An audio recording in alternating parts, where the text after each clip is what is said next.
There already is, he neglected to say there already is a windfall tax, and he's thinking of another one. Yes, as I understand it, he's backdating it. So in effect, he's saying to companies, well, you might have thought that you paid all the tax for at that part of the year, but no, we're going to come back to you for yet more money. Now, I think that there is, as we all know, a real worry by a lot of people about what's going to happen to their energy bills. And indeed, that's reflected as well in industry. So a statement which says, I'm going to freeze your energy bills and you're not going to pay any more, is on the face of it enormously attractive. And I don't think we should pretend otherwise. But it does have a number of holes in it. The very people who he is saying, right, I'm going to retrospectively tax you, are those who are already paying tax at 65%. That's a huge tax bill the oil and gas company is already paying. And what's more, we want them to invest more in order to get some more gas for us out of the North Sea. Secondly, he's only talking about, 6-8 months. Now, we're not in, sadly, a situation which is going to be resolved in 6 or 8 months. We're in here in this difficulty for, I would now say probably about 2 years, and it could even be slightly more. So rather than saying 30 billion now and then another 30 billion and then another 30 billion, which becomes endless and which you all know we're going to end up paying anyway on the tax, I think that there's two possible runners which make sense. The first is that there is additional help given to those who are on the poor end of society. I think that is right and proper. It'll be people on low incomes, those who are retired, and clearly there is something there which needs to be done. The second is rather more adventurous, has been put forward by a number of the energy companies, and it's a mixture of things. And one is it moves some of the costs off the energy bill, and they go on to the taxpayer. And that is the green energy costs, it's some of the other policy costs, it's something about the networks as well, because after all this, it's less than 60% of your actual bill is gas and electricity. And then the major suppliers, that's not the people who take it out of the ground, it's not the people who are making a lot of money, the suppliers say, we'll hold the bill, but give us some access to soft loans, and then we'll manage the next 2 years, and then we'll sort out, we'll all know where we are then after 2 years, and we'll sort out how to spread this over a much longer period of time.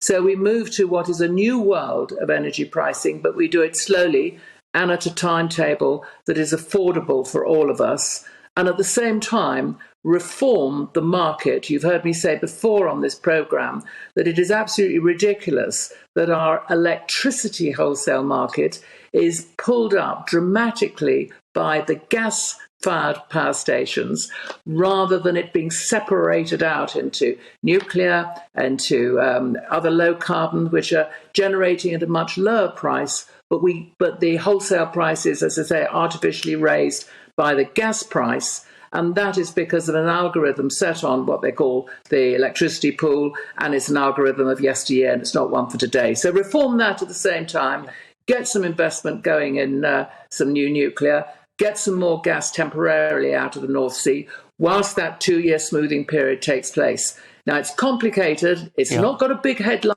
about it. It doesn't sound political either. But actually, it could be a really good thing to do, and combine that with a bit more help for, as I say, those on low incomes. And we then have got a reform that would work for us all. And Angela Knight, people, in particular your point about help for those on the lowest incomes and making sure people are not really left in a mess. People get that. But what do you say to those who argue, and they are very small in number, at least those prepared to put their head above the parapet, who say there's a lot of catastrophising going on here, and actually there has to be an argument for moral hazard, by which I mean this idea that price changes behaviour. If you are, I include myself, I can't be alone in turning off light switches that I didn't switch off 2 months ago, because I'm now a little bit more conscious I was of what I'm spending on my electricity and other fuel bills. Again, it's bad manners even to raise this, because people say, well, what about those people who are going to be dying of the cold this winter? They die every winter. This winter, the numbers may be higher. It's dreadful, and the state clearly has an obligation to stop that happening. But there surely is an argument for saying, actually, the only thing that really encourages people to reduce their energy intake sometimes is price. Yes, it is, absolutely. And the other big thing for reducing your energy intake is better insulation. So you're absolutely right to point out that we can be wasteful. My dad always used to say to me, turn the lights out, it's like Blackpool Illuminations. And he says, if you're cold, go and put on a cardigan. Now, you can do quite a lot yourself, but everybody cannot do everything. And I do believe as well that there's a certain element of we've hyped this up to a real dramatic level, and Vladimir Putin must be laughing fit to bust at the way he's managed to tie the West up in knots over this.